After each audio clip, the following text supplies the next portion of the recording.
Alors que l'enquête concernant la disparition de Delphine Jubilard se poursuit toujours, la police va mettre en place une grande reconstitution des faits mercredi 9 novembre 2022, du côté de Cagnac-les-Mines dans le Tarn. Pour rappel, c'est dans cette commune, où elle résidait avec son mari Cédric et ses enfants, que la jeune infirmière a disparu dans la nuit du 15 au 16 décembre 2020. Depuis, de nombreuses fouilles ont été menées aux alentours pour tenter de retrouver Delphine Jubilard, sans succès. Soupçonné d'être à l'origine de la disparition de sa femme, Cédric Jubilard, actuellement en détention, sera présent lors de cette fameuse reconstitution, contrairement à son jeune fils Louis.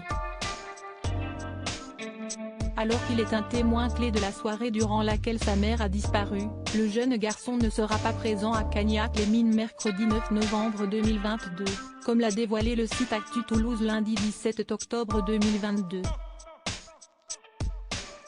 Il semblerait que ni les autorités, ni la justice, ni les avocats de Cédric Jubilard ne souhaitent voir le garçon participer à cette reconstitution des faits, notamment en raison de son jeune âge, mais aussi des liens du sang qui l'unissent au principal suspect.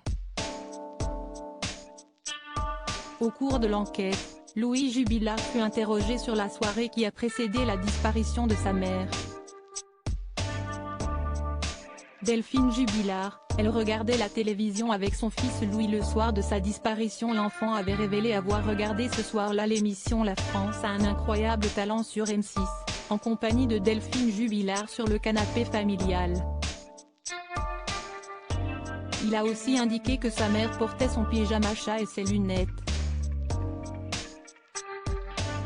Le pyjama en question n'a cependant jamais été retrouvé par les enquêteurs, contrairement aux lunettes, qui étaient disloquées. Parti se coucher peu avant 23 h, l'enfant s'est ensuite relevé après avoir été alerté par le bruit provenant d'un vif échange entre ses deux parents.